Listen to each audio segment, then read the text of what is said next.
श्री राधे राधे। भक्तों, संत का स्वभाव इतना दयालुता से भरा होता है कि वो किसी का कष्ट सहन नहीं कर सकते हैं।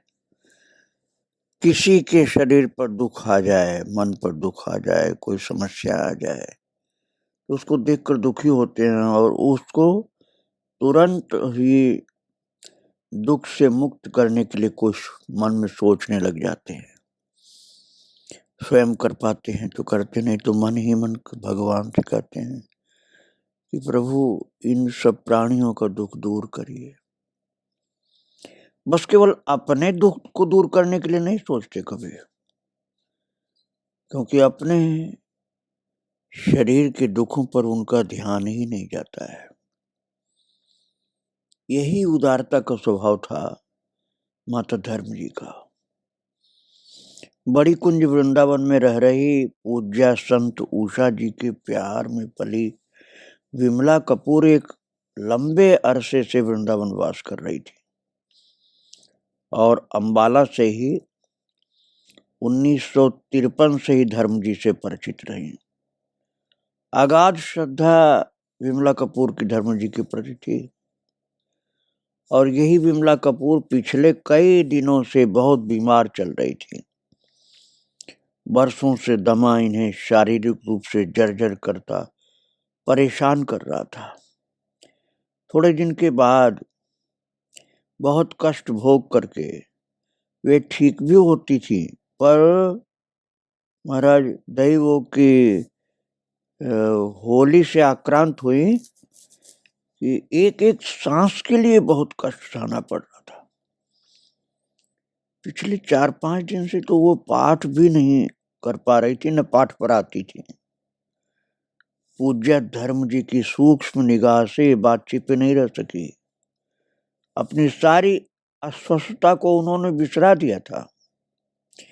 यहाँ तक कि नाक में लगी ऑक्सीजन नली भी भूल गई थी। वो असाध्य रोग की अंतिम अवस्था के कष्ट में भी धर्म जी को अपना कष्ट नहीं दिखलाई पड़ा। विमला कपूर की बीमारी की चिंता हुई।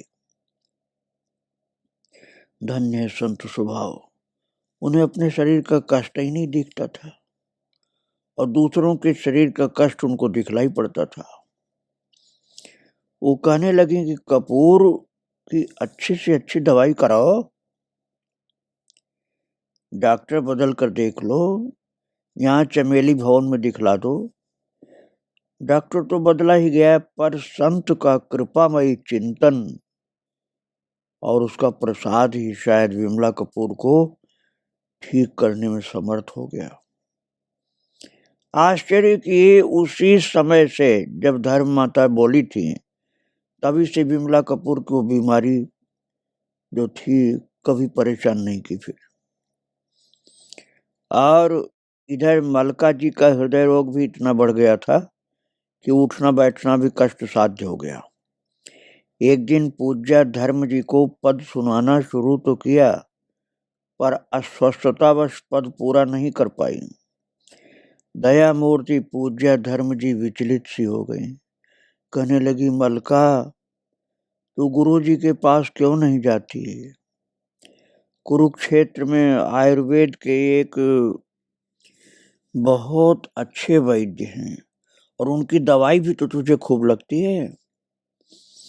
मलका गुरु जी की दवाई ही तो ले रही थी, पर संत वचन आदेश समझ मलका गुरु जी को दिखाने के लिए कुरुक्षेत्र पहुंच गई। सुखद आश्चर्य की मलका उसके बाद ठीक हो गई। तो महाराज सभी ने कहा, यहाँ तक कि गुरु जी ने भी कहा कि ये धर्म जी के आशीर्वाद से ठीक हुई हो तुम। और दोनों ही अब सत्संग में आ रही थी। यहाँ तक कि वर्षा के दिनों में भी नियम से पाठ पर आई और बिहारी जी के दर्शनार्थ भी जाती रही। इसी तरह कृपा वृष्टि से सराबोर दिन बीतते रहे महाराज। 26 अप्रैल को चिर प्रतीक्षित अक्षय तीज भी आ गई।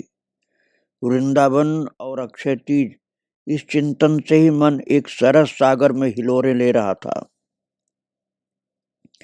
गर्मी की तपस को मात देती चंदन की शीतल हिलोरें प्राय सभी मंदिरों में चंदन से श्रृंगारित ठाकुर छवि एक अद्वितीय झांकी होती है। श्याम सुंदर मंदिर, गिरधारी का मंदिर, श्याम सुंदर का मंदिर, गिरधारी मंदिर और राधा दामोदर मंदिर में तो ठाकुर की छवि देखते बनती है, पर सब भक्तजन के प्राण हैं। महाराज उस दिन बांके बिहारी जी के प्रथम चरण दर्शन और उन सुकुमार चरणों में रखा शीतलता प्रदान करता चंदन का गोला, कटी तक पहने झीने सफेद वस्त्रों में ठाकुर बांके बिहारी जी की उस छवि को निहारने भक्तों की अथाह भीड़ मानो समुद्र की लहरों में ज्वार सा उठा हो। ऐसे में पूज्य धर्म जी के मन में भावों का ज्वार उठना एक सामान्य सी बात थी। वृंदावन पहुंच जाने पर भी अपने प्राण प्रिय बांके बिहारी जी के प्रांगण तक न पहुंच पाने की व्यथा, चरण दर्शन से वंचित रह जाने का दुख, महाराज ये उनको जैसे सालने सा लगा। शारीरिक अक्षमता और उस पर भीड़ के रेले पर सब भाव मन में समेटे पूज्य धर्म जी ने शब्दों में तो कुछ भी नहीं कहा। दिल्ली से इंद्रावती जी का पूरा परिवार ही आया हुआ था। पूज्य धर्म जी श्रृंगार के बाद विजय से आज ठाकुर नवल सुंदर की, धर्म जी की जो सेवी ठाकुर, उनकी धोती पूरी समेट एक तरफ करके चरण दर्शनी करा देने को कहा। विजय को पल में ही पूज्य धर्म जी के मन की स्थिति का एहसास हो आया। श्रद्धा से भरी विजय ने बड़े ही कलात्मक तरीके से नवल सुंदर की धोती नीचे से समेट दाहिनी ओर लहराती सी कुछ इस तरह कर दी कि ठाकुर के कोमल कोमल अरुण तल दर्शते हुए चरण सबके मन को हर्षाते हुए पूज्य धर्म जी के मन को गुदगुदाने लगे। और उन चरणों को प्रणाम करके विजय ने तूलिका से चंदन से चित्रांकन किया, चंदन के नूपुर पहनाए और सामने बैठी पूज्य धर्म जी इन चरणों पर बलिहारी सी जाती, मानो बिहारी जी के प्रांगण में साक्षात श्री बांके बिहारी के समक्ष खड़ी उनके चरणों को ही निहार रही थी। और सखियां जो थी सब शाम को पूज्य धर्म जी को प्रणाम करने के लिए गई तो उनके नवल सुंदर की वो बांकी छवि देख अचंभित सी सुखद आश्चर्य में डूब गई। चितचोर की वो बांकी अदा और पूज्य धर्म जी के चेहरे पर छाई वो भाव पगी मत्तता, जिन भाग्यशाली नयनों ने अक्षय तीज को उस रूप छटा का पान किया, उनका आनंद तो अक्षय हो ही गया, भुलाए नहीं भूल पाएंगे वो नयन नील सुंदर की वो चरणाभा और प्रीत पगी पूज्य धर्म जी की वो मुखाभा। हर समय प्रिया प्रीतम की रसीली स्मृति में डूबी धर्म जी धर्म के नाम तो जरूर था माता का, लेकिन अपने देह धर्म को भूली रहती थी। और सब धर्म उनके लिए था, लेकिन अपने देह का धर्म उनको याद ही नहीं आता था। इसका कुछ कुछ अंदाजा सुशीला जी के विचार में पहुंच जाता था और वो बोलती थी, धर्म जी कैंसर की सारी पीड़ा को प्रिया प्रीतम के माधुर्य रस में घोलकर गटागट पी गई है, इसलिए उनको कैंसर की याद नहीं रहती, न अपनी पीड़ा की याद रहती है। कैसा उत्कृष्ट आदर्श है साधक के लिए। कोई भी परिस्थिति, कोई भी रुग्णता प्रिय से विमुख करने में समर्थ हो ही कैसे सकती है। 29 अप्रैल को पूरा दिन पूज्य धर्म जी काफी दूसरों के सुख में ही और अपने प्रीतम के सुख में व्यस्त रही। यद्यपि उनको दिन भर में 2 बार ऑक्सीजन देनी पड़ती थी, पर उन्हें सांस लेने में अत्यधिक जो लोगों को लगा कि कठिनाई है, तो शाम को करीब 4 बजे धर्म जी ने सब खिड़कियां दरवाजे खुलवा दिए और बोले हमें बहुत आराम है, कोई तकलीफ नहीं। उनकी बेचैनी से लोगों को लग रहा था कि कुछ बेचैनी सी है, इसलिए खिड़की दरवाजा खुलवाया। तो और थोड़ी देर बाद शांत चित्त हो कहने लगी, मुझे कागज पेन देना। और उस समय उनके चेहरे पर अद्वितीय आभा थी। निर्मल जी ने उठकर अपनी डायरी और पेन आगे उनके रख दिए और धर्म जी ने लिखना शुरू कर दिया। महाराज, कोई दूसरा होता मरीज ये तो लिखने की बात भी नहीं सोच सकता था। और धर्म जी को तो अपने शरीर का कष्ट ही नहीं याद। वो तो लिखने लगी, कविता की रचना करने लगी। और क्या कहा जाए, कविता भी बड़ी भाव भरी हुई। और वक्त तो उनकी कविता तो केवल भगवान के लिए ही होती थी। उन्होंने लिखा, देखो नंद को लाल गले मोतियन की माल, देखो नंद जी को लाल गले मोतियन की माल, बांके नयन विशाल किए सुंदर श्रृंगार, ठाड़ो तेरो ही द्वार रहो तुम्हें पुकार, काहे देर लगाओ क्यों न भाग करके आओ, भाव सुमन बिछाओ सुंदर आरती सजाओ, करो वाको सत्कार न करो श्रृंगार, दीजो प्रेम उपहार दीजो तन मन वार, सदा वाही को निहार वापे सर्व सुबार, देखो नंद जी को लाल गले मोतियन की माल, बांके नयन विशाल किए सुंदर श्रृंगार। इतना लिखा धर्म माता ने। और इतना लिखने के बाद उन्होंने अपनी आंखें थोड़ी देर के लिए मूंद ली। शायद उन्हें लेने के लिए श्याम सुंदर सामने ही खड़े थे और जल्दी आने की मनवार कर रहे थे, जिससे अपने बहुत प्यार से वो अपनी प्रिया को कह रहे हूं कि अब चलना भी तो है। बड़े प्यार से जैसे मनोहार कर रहे थे। और पूज्य धर्म जी सर्वस्वार्थी से उन्हीं को निहार निहार करके उनकी रूप सुधा में पगी भाव विभोर हो रही थी। सब तो उनकी वो स्थिति शारीरिक शिथिलता बस ही समझ रहे थे, पर पूज्य धर्म जी तो भाव में भरी हुई थी। कृष्ण को देख देख करके कुछ लिखने लग जाती थी और फिर लिखना शुरू कर दिया। तुम हो राग तो रागिनी मैं, कृष्ण से कह रही भक्तों और वो लिख रही हैं शब्दों में। तुम हो राग तो रागिनी मैं, तुम अनुराग अनुरागिनी मैं, तुम्हारे चरणों की धूल हूँ मैं, तुम्हें समर्पित एक फूल हूँ मैं, तुम हो राग तो रागिनी हूँ मैं। ये उन्होंने लिख करके जैसे कहा कृष्ण से, और ऐसा ही लिख करके कह करके ठाकुर के चरणों में खुद को समर्पित कर दिया धर्म जी ने। और उस समय की उनकी स्थिति को समझना सामान्य जीवों के लिए संभव नहीं होता। उन्हीं के स्तर के रसिक संत ही समझ सकते हैं। उनके क्रियाकलापों को उन जैसे संत ही विश्लेषण कर पाते हैं।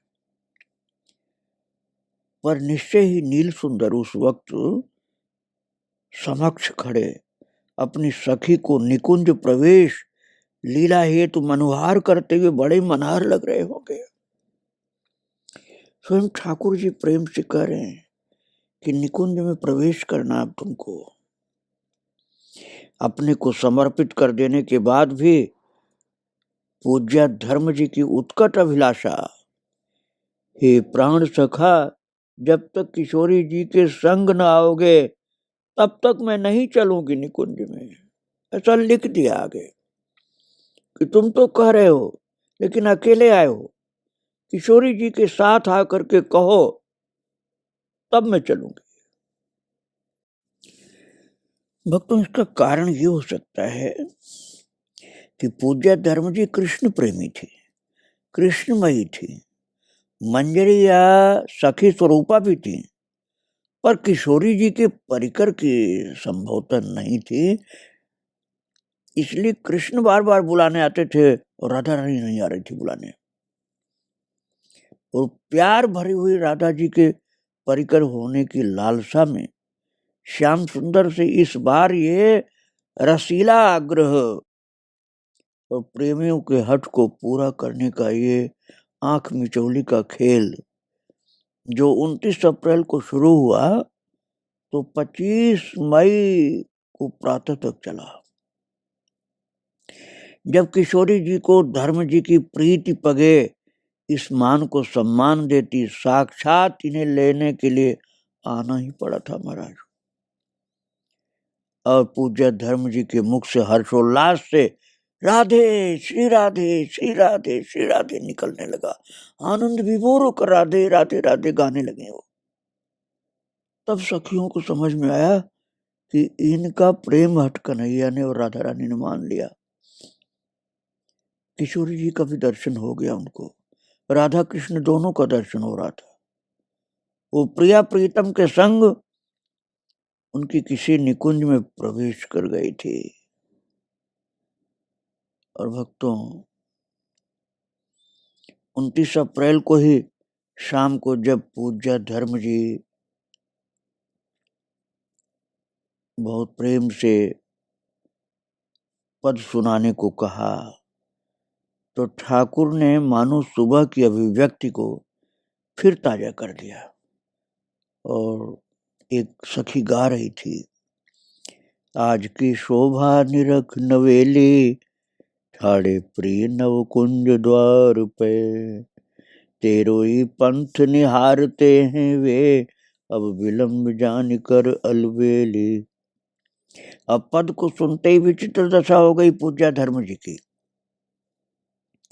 थोड़ी देर रसमग्ना चुप बैठी रही, फिर अचानक अपनी डायरी उठा कुछ देर पहले की तरह लिखी वही अनुभूति भरी कविता सुनाने लगी। देखो नंद को लाल, जो मैंने अभी सुनाया था आपको, देखो नंद को लाल गले मोतियन की माल, वो गाने लगी। वो क्या ही सुखद सुयोग की दोनों ही कविताओं का लगभग एक सा ही भाव, मानो श्री श्री ठाकुर अपनी इच्छा की फिर से पुष्टि कर रहे हो। जितनी अकुलाहट पूज्य धर्म जी को ठाकुर की सन्निधि में जाने की थी, उससे अनंत गुना नवल सुंदर को अपनी प्रिया धर्म को अपने अंक में समेटने की थी। और अब तो बस साज श्रृंगार को छोड़ प्रतीक्षा में खड़े प्रियतम से मिलन की, महामिलन की घड़ी पास आती जा रही थी।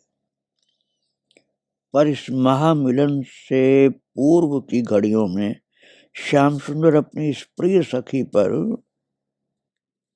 अपनी रीझ बहुत ही प्रत्यक्ष रूप से उजागर करते रहे थे। उन्हीं दिनों की बात है भक्तों, संभवतः मई के प्रथम सप्ताह की। सदैव की भांति जब काकी संध्या को पूज्य धर्म जी के यहाँ पहुंची तो धर्म जी कुछ अधिक ही मग्न मिली और ठाकुर छवि, क्या अद्भुत रूप माधुरी झलक रही थी। पर विशिष्टता क्या है उसे वो जान न पाए। जब किसी ने इस ओर इंगित किया तो काकी को उस विशिष्टता ने आनंद मग्न कर दिया। ये भ्रम नहीं था, सच ही ठाकुर हंसते हुए दिखलाई दिए और इस हंसने की मुद्रा में झलकते उनके आगे के दो दांत स्पष्ट दिख रहे थे। वर्षों से नवल सुंदर के दर्शन करती आ रही काकी कुछ अचंभित सी थी। वहां बैठे सभी उपस्थित लोग इस झलक के साक्षी थे। नवल सुंदर की सरस झलक से मुग्ध काकी गा उठी पूज्य संत उषा जी के पद, देख सखी मुस्कान माधुरी, देख सखी मुस्कान। और उसी रस में डूबी झलक की एकदम मादक मुस्कान से पगी सी काकी के स्वरों में फिर लहरा गया चाचा वृंदावन दास का भाव। रमी अधर मुस्कान गाने लगी वो। एक तो ठाकुर की कौतुक भरी मुस्कान लीला और उस पर काकी के स्वर की मादकता, पूरा वातावरण ही मानो दिव्य मुस्कान से मुखरित हो उठा। पूज्या धर्म जी दोनों पद सुनकर के गदगद हो गईं। कहने लगी मैंने ठाकुर से कहा एक बार अपनी मुस्कान तो दिखाओ ना। तभी नवल सुंदर ने हंसकर अपनी दो तुलिया दिखला दी। कैसी सहज पारस्परिक चेष्टाएं हैं, अद्भुत प्रेमिल भावनाएं हैं। अंग संग डोलते ठाकुर दूर तो हैं नहीं, भक्त के प्रेम में विवश जोई जोई कहे सोई सोई करे। क्या ही आश्चर्य है कि जैसे जैसे शारीरिक क्षमता जवाब दे रही थी, ठाकुर जी की समीपता और उनके सरस कौतुक और प्रगाढ़ता से झलक रहे थे और प्रगाढ़ता से झलक रहे थे। सभी अपने अपने रूप सेवा में लगे थे। सुषमा जी पूज्य धर्म जी के थके शरीर को कभी मालिश कर देती, कभी दबा देती, धीरे धीरे दबाती। अधिक देर तो धर्म जी बैठ नहीं सकती थी। कभी कभी सांस लेने में थोड़ा कष्ट सा दिखलाई पड़ता था। सबको एहसास हो गया था कि अब महामिलन में अधिक दिन नहीं है। सुषमा जी की बड़ी बहन कलकत्ता में रहती थी। तभी उनका हृदय रोग का ऑपरेशन हुआ था और अस्पताल में ही गंभीर स्थिति में थी। पर जैसे ही सुषमा जी का फोन गया कि धर्म जी लगता है कि प्रीतम से मिलने की तैयारी में, तो महाराज मौत और जिंदगी से जूझती हुए धर्म जी की लाडली अपने को रोक नहीं पाई और अस्पताल से जबरदस्ती छुट्टी लेकर अपनी श्रद्धेय पूज्य धर्म जी को देखने वृंदावन पहुंच गई। और वो वृंदावन आकर दर्शन प्राप्त की, तब उनको चैन पड़ी। उन्होंने देखा धर्म जी तो हंस रही हैं। कैसी बेमिसाल श्रद्धा थी उनकी कि इस परिवार की धर्म जी के लिए कि सुषमा जी अपना इलाज भूल करके कलकत्ता से भागी चली आई। और जब धर्म जी को हंसते हुए देखा तो चित्त में शांति आ गई। वक्तों ये नाजुक स्थिति हर पल गंभीर हो रही थी। विधि का विधान पूर्ण निर्धारित और अकाट्य होता है। पूज्य धर्म जी 8 महीने दिल्ली लगाकर 18 मार्च को वृंदावन आई थी। इन 2 महीनों में जो सुख यहाँ के अपने प्रीति भाजनों को उन्होंने दिया, उस शब्दों में बताया नहीं जा सकता है। कुछ परिचित जिनका अखंड वृंदावन वास का नियम था, उन्हें दर्शन दे करके अपनी सन्निधि से उन्हें कृतार्थ करने के लिए आई थी। वो दिन रात ठाकुर चर्चा की सरस वर्षा करती रहती थी। और सुशीला बहन जी के साथ नाश्ते के बाद लीला चर्चा होती है, तो 12 बजे शालू कुछ पढ़कर सुनाती। शाम को चाय के भोग के बाद नियमित पाठ होता, उसमें उर्मिल मीरा चरित पढ़कर सुनाती है। वो संपन्न हो जाने पर चरित वैभव में वर्णित पूज्य बाल कृष्णदास जी महाराज की जीवनी सुनती हैं। अभी पाठ ही चल रहा था कि पूज्य उषा जी के परिकर की बहनें पदगान के लिए आ पहुंचती थी। भक्तों एक विचित्र स्थिति थी धर्म जी की। धर्म जी मन से तो कन्हैया के पास, राधा रानी के पास जाने को तैयार थी।